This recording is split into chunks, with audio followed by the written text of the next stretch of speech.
Highlights of the day. మీ షష్టి పూర్తి మాతో పాటు చాలా మందికి ఆనందకరమైన రోజు. మీరు బాధ్యతల నుంచి తప్పుకునే రోజు.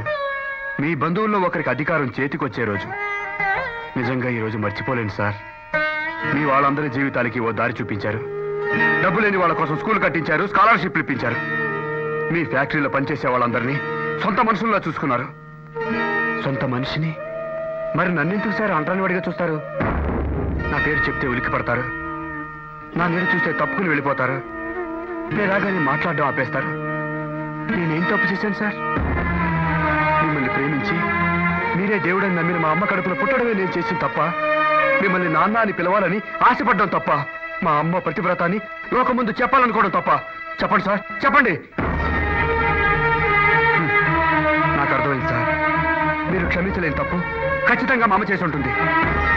మా అమ్మ మిమ్మల్ని మోసం చేసి ఉంటుంది. మీ దృష్టిలో మా అమ్మ చెడిపోయి ఉంటుంది. నన్ను మరెవరికో కానీ మీ పేరు చెప్పుంటుంది. మా అమ్మ పతిత సార్, పతిత.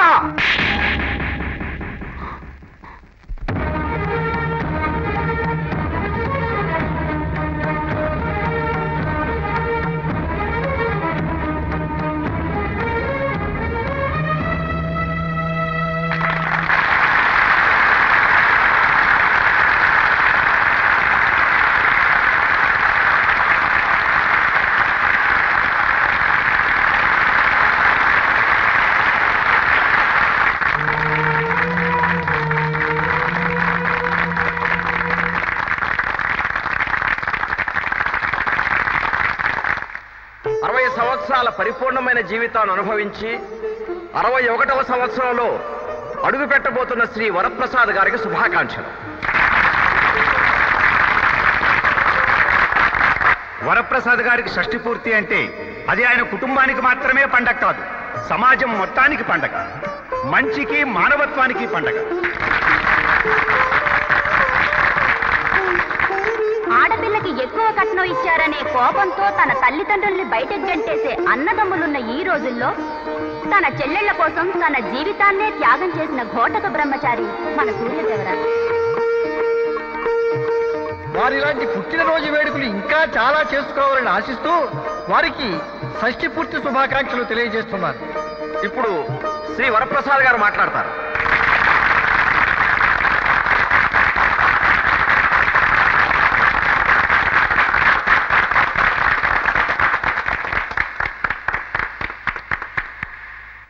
అందరికీ నమస్కారం. ఇప్పుడు మాట్లాడిన వారందరూ నా పుట్టినరోజు మంచికి మానవత్వానికి పుట్టినరోజుని, మీ అందరికీ స్ఫూర్తి అని ఏవేవో చెప్పారు. కానీ వారు చెప్పినంత, మీరు అనుకున్నంత గొప్పవాణ్ణి కాదు. నేను ఒక మామూలు మనిషిని. నాలోనూ బలహీనతలున్నాయి. నేనెన్నో తప్పులు చేశాను, కొంతమందిని బాధ పెట్టాను కూడా. మీరందరూ భీష్ముడు అనుకుంటున్న నా బ్రహ్మచర్యం వెనక మీకు తెలియని ఒక కథ ఉంది. నేను ఒక ఆమెను ప్రేమించాను, పెళ్లి చేసుకుంటానని మాటిచ్చాను. కానీ నా తండ్రికి ఇచ్చిన మాటకు కట్టుబడి మా కుటుంబ బాధ్యతలకు తలవచ్చి ఆమె జీవితాన్ని నుంచి దూరమయ్యాను. నన్ను నమ్మిన ఆమెను నాకు తెలియకుండానే అన్యాయం చేశాను. ఆమెకు పుట్టిన బిడ్డను అనాథరం చేశాడు. అయితే నేను చేసిన తప్పుకు నష్టపరిహారం అనండి, ప్రాయశ్చిత్తం అనుకోండి, ఏమనుకున్నా సరే మళ్ళీ నా జీవితంలో పెళ్లి అనే భావం రాకుండా ఒంటరిగా బ్రతుకుతాను. ఇన్నాళ్లకు నా కొడుకు తిరిగి వస్తే ఆప్యాయంగా కౌగిలించుకోవడానికి ఆలోచించాను. ఇన్నాళ్లుగా లేని కొడుకుని వీడు నా బిడ్డ అని అంటే నా వాళ్ళేమనుకుంటారో మీరేమనుకుంటారో అన్న సందేహంలో పడ్డాను.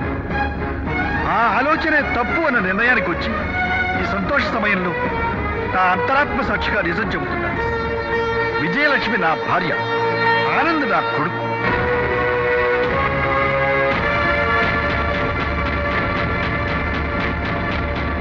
బాబు ఆనంద్,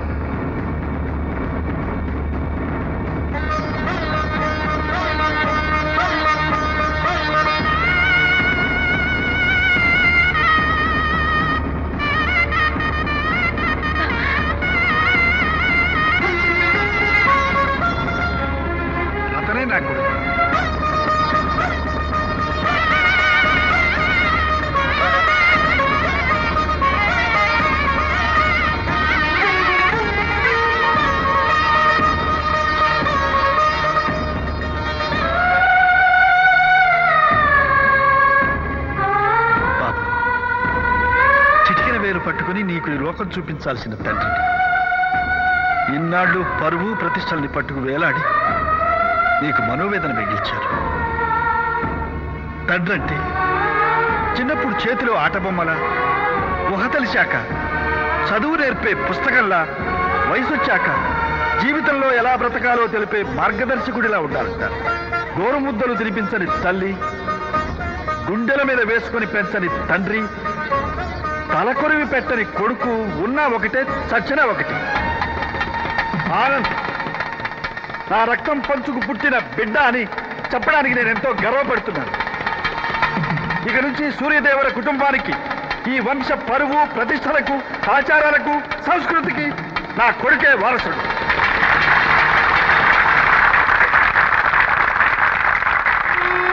నాన్నగారు, బాబు,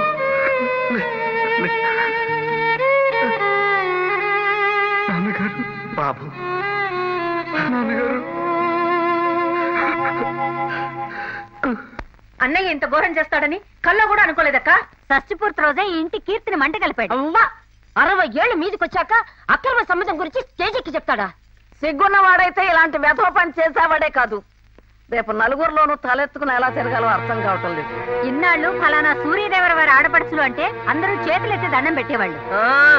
ఈ రోజు జరిగిన దానికి రేపటి నుంచి మీద చేయి వేయకుండా ఉంటే అంతే. ఇంకా ఎందుకులే గౌరవాలు, నీతి జాతి గాలి కొదిలేసి ఎవరితో పడితే వాళ్ళతో తిరిగే వాడికి మర్యాదలు ఎందుకు? అన్నయ్య అన్నయ్య అని ప్రేమగా నీకు షష్ఠి పూర్తి చేద్దాం అనుకున్నందుకు మాకు తగిన శాస్త్రీ చేశావు. నీ పద్ధతులు క్రమశిక్షణ చూసి నువ్వేదో పెద్ద మహానుభావుడు అనుకున్నావు. కానీ ఈ రోజు నిన్ను మామూలు మనిషిగా చూడడానికి కూడా పనికిరావని తేలిపోయింది. ఇలాంటి వాడిని అన్నయ్య అని పిలిస్తే రాక్షసుని రాముడన్నంత పాపం. ఎవరి గురించా మాట్లాడుతున్నావు? తోడబుట్టిన వాళ్ళ కోసం తన సుఖాన్ని వదులుకున్న ఈ మహానుభావుడు గురించా? ప్రతివాడు నేను నా పెళ్ళం పిల్లలు బాగుంటే చాలనుకునే ఈ రోజుల్లో చెల్లెళ్ళు, వాళ్ళ మొగుళ్ళు, వాళ్ళ పిల్లల జీవితాలు బాగుండాలనుకునే ఆ ఉత్తమున్నా మీరు నిందించేది? ఆయన ఏం తప్పు చేశారని మీ అందరూ నిలదీస్తున్నారు? మీకు తెలియకుండా ఎవరినో పెళ్లి చేసుకున్నారనేగా? అంటే మీకు సంసారాలు కావాలి, మొగుళ్ళు కావాలి, పిల్లలు కావాలి. ఆయన మాత్రం మీ అందరి కోసం ఒంటరిగా మిగిలిపోవాలి, అంతేగా? మనందరి కోసం గుమ్మంలోకి వచ్చిన కొడుకుని కూడా గుమస్తాలా చూశాడే మీ అన్న. ఆయన రక్తం పంచుకు పుట్టిన కొడుకుని ఆయన కళ్ళ ముందే రక్తం వచ్చేలా మనమంతా కొడుతున్నా మౌనంగా భరించాడు. మనం ఏమనుకుంటామోనని కన్నీళ్ళు కూడా రెప్పల కిందే దాచుకున్నారు. ఇంత వయసు వచ్చాక కూడా ఆయన ఇంకా మీకోసమే బతకాలా? ఇప్పటిదాకా ఆయన చేసింది చాలదా? ఏ అంతస్తు లేని మనందరికీ సంఘంలో గౌరవం కల్పించాడు. మీ చీరల దగ్గర నుంచి చంపిన వరకు అన్ని అమర్చి పెట్టారు. ఇంకా ఏం కావాలి? మీ గురించి మేం కూడా ఆలోచించినంతగా ఆలోచించాడే మీ అన్నయ్య. అటువంటి ఆదర్శమూర్తిని అపార్థం చేసుకుంటే మీకు పుట్టగతులు ఉండవు. పండి కిందకి,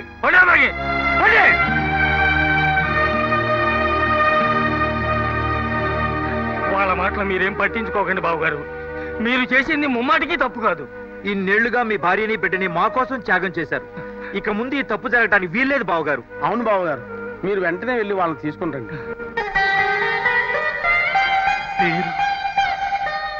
మీరు ప్రేమించడం తప్పు కాదు బావగారు, కానీ మీ ప్రేమని మాకెవరికీ తెలియకుండా దాచారు చూడండి, అది మాత్రం తప్పే. ఈ విషయం మాకు ముందే తెలుసుంటే మేమే స్వయంగా వెళ్లి అక్కయ్య గారిని చేరే సారలతో ఇక్కడికి తీసుకొచ్చేవాళ్ళం బావగారు. మేము ఎంతమంది ఉన్నా మీ భార్య పిల్లలకు సాటి రాము. బావగారు, ఈ వయసులో ఖచ్చితంగా మీ మనసు తెలుసున్న మనిషి మీకు తోడుగా ఉండాలి. అల్లుడు, బావగారు మనందరినీ క్షమించారు. ఈ సంతోష సమయంలో తీపి తినిపిద్దాం. నువ్వు వెళ్ళి పాయసం తీసుకురా. వెళ్ళు. మీరు గదిలోకి పదండి బావగారు. మీ షష్ఠి పూర్తి రోజు చాలా ఆనందంగా గడపాలి. కానీ మా మూర్ఖత్వం వల్ల మీ సంతోషాన్ని పాడు చేశాం. కూర్చోండి బావగారు. అంతా మన మంచికే జరిగిందనుకోండి. మావయ్య, మీ శేష జీవితం భార్య పిల్లలతో తృప్తిగా గడపాలని కోరుకుంటూ ఈ తీపి తినిపిస్తున్నాం. మీరందరూ చూపించే ఆప్యాయత ముందు ఈ తీపి ఎక్కువ. మా ముసట కాదనకండి బాబాయ్ గారు. మావయ్య తీసుకోండి.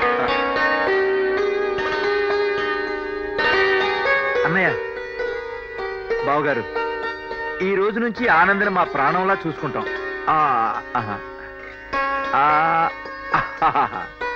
అన్నయ్య, ఎలాగే అక్కయ్య రాగానే మీ ఇద్దరికి నిజమైన షష్ఠి మేము చేస్తాం బావగారు.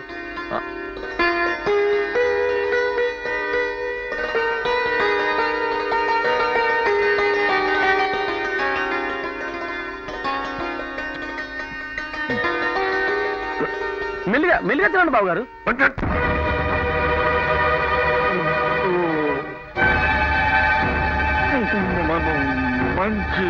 మంచినీళ్ళు కావాలా?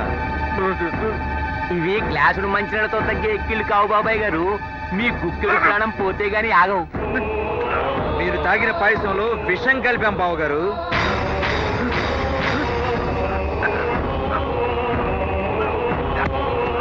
30 ఏళ్ల నుంచి నువ్వు పెట్టే ముచ్చి రూల్స్ అన్నిటికీ తలొంచి కుక్కల్లా నీ కాళ్ళ దగ్గర పడి ఉంటే 3 నెలల క్రితం వచ్చిన లోపలగాడికి ఆస్తి రాస్తావా?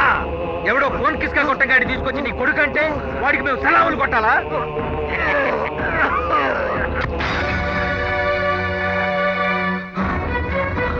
నీకోసం వేటకూర మానేసి తోటకూర తిని బతికాం. నువ్వు కారెక్కమంటే కారెక్కాం, కాదు కుక్కల బండి ఎక్కండి అంటే ఎక్కాం. ఇదంతా ఎవరి కోసం చేశాం? నీ మీద గౌరవంతోటో నీ పెద్దరికం మీద భక్తితోటో కాదు. ఏనాటికైనా నీ ఆస్తిని మాకు రాసిస్తావని, నీ ఫ్యాక్టరీలో ఓటాలు ఇస్తావని. నువ్వు చచ్చిన తర్వాతైనా మేము మా ఇష్టం వచ్చినట్టు సుఖంగా బతుకుతుంది. నీ చావుతో ఇది ఆగుతుందనుకో. నీ చేత నీ కొడుకుని చంపిస్తాం. ఇంకా సేపట్లో చచ్చిపోయే నువ్వు వాణ్ణెలా చంపుతానా అని టెన్షన్ పడుతున్నావా? ఇది ఆనంద్ గారి మేనమామ రాసిన ఉత్తరం. దీని ఆధారంగా వాడు నీ ఆస్తి కోసం ప్లాన్ చేసి నీ ఫ్లాష్ బ్యాక్ తెలుసుకుని నిన్ను బ్లాక్ మెయిల్ చేసేదని, అది తట్టుకోలేక నువ్వు ఆత్మహత్య చేసుకున్నావని వాడి మీద కేసు పెడతాను. నీ సమాధే నీ కొడుకు చావుకి పునాది, మా జీవితాలకి ఉగాది.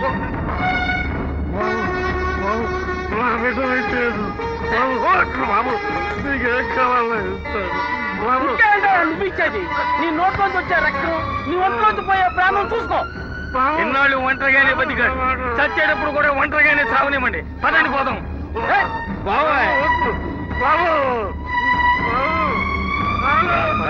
కలిపేసి పోతాడట. స్ట్రాంగ్ గా గెలిపాడు.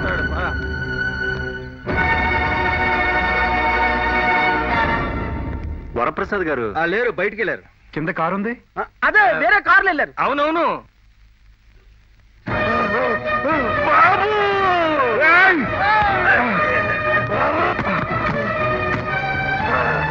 నాన్నగారు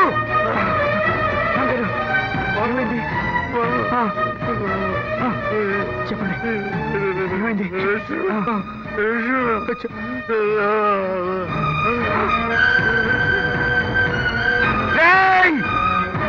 ఏమిటది?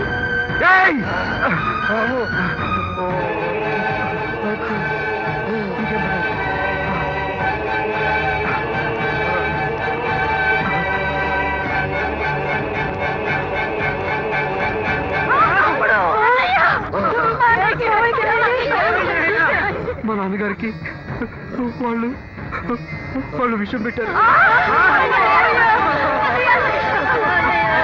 దేవుళ్ళు లాంటి మనిషిని చంపాలనుకున్నారా? ఏ ఆస్తి కోసం మీరు ఆయన చంపాలనుకున్నారో ఆ ఆస్తి మీకే రాశాడు. తీసుకోండి.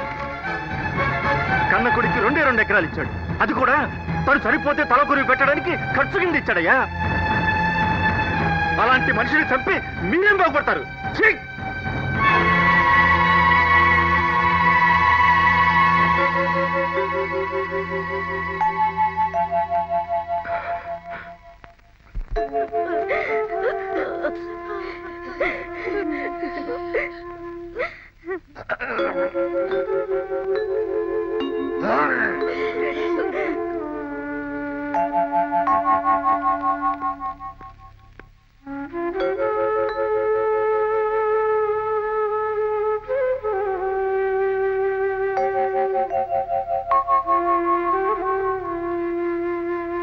ఆగండి. ఆయన చచ్చారో లేదో చూడటానికి వచ్చారా? మీకోసం, మీ భవిష్యత్తు కోసం మా అమ్మని నన్ను కాదనుకున్నందుకు ఆయన రుణం చాలా బాగా తీర్చుకున్నారు. నేను మా నాన్న సంపాదించిన డబ్బు కోసం రాలేదు, ఆయన ప్రేమని పొందాలని వచ్చాను. ఎవరికి పుట్టానో తెలియకుండానే చచ్చిపోకూడదని వచ్చాను. నాకు ఓ కేర్ ఆఫ్ అడ్రస్ ఉందని ప్రూవ్ చేసుకోవడానికి వచ్చాను. అంతేగాని వారసత్వం కోసం, ఓటాల కోసం నేను రాలేదు. బావమరుదులు బతుకు కొడతారంటారు, కానీ మీరు మా నాన్న చావును కోరుకున్నారు. ప్రేమించిన మనిషికే పాడి కట్టాలనుకునే మిమ్మల్ని ఏం చేసినా పాపలేదు. చిచ్చే.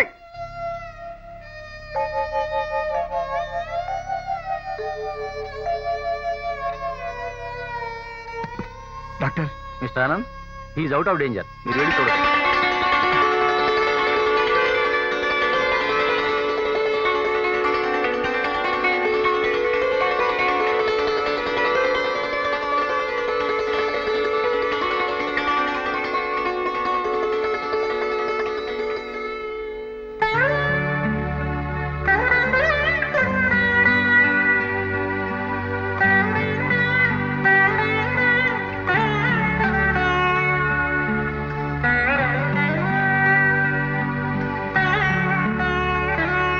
క్షమించండి బావగారు. ఫలితాన్ని ఆశించి ఎవరిని ప్రేమించకూడదంటారు. నా ఒంటరితనం పోగొట్టుకోవడం కోసం నేను మిమ్మల్ని ప్రేమించాను. నా ఆస్తి దక్కించుకోవాలని మీరు నన్ను గౌరవించారు. అందుకే నా యావదాస్తిని మీకు అప్పగించారు. డబ్బు ఎంత మంచిదో అంతకంటే ఎక్కువ చెడ్డది కూడా. ఎన్ని దారుణాలనైనా చేయిస్తుంది. నా చెల్లెళ్ళు అమాయకురాళ్ళు.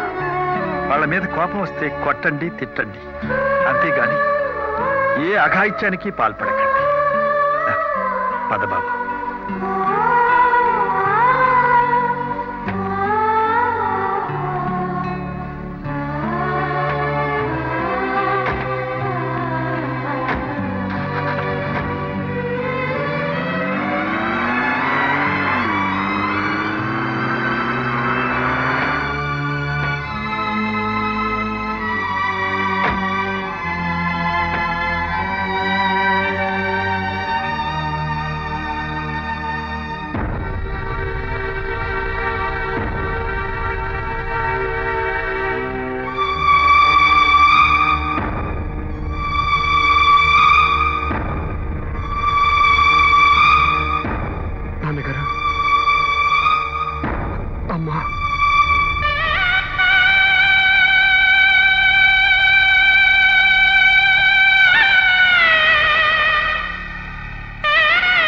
లక్ష్మి, నేను నీకు ఆనాడు అన్యాయం చేసిన నువ్వు నాకు మేలే చేశావు.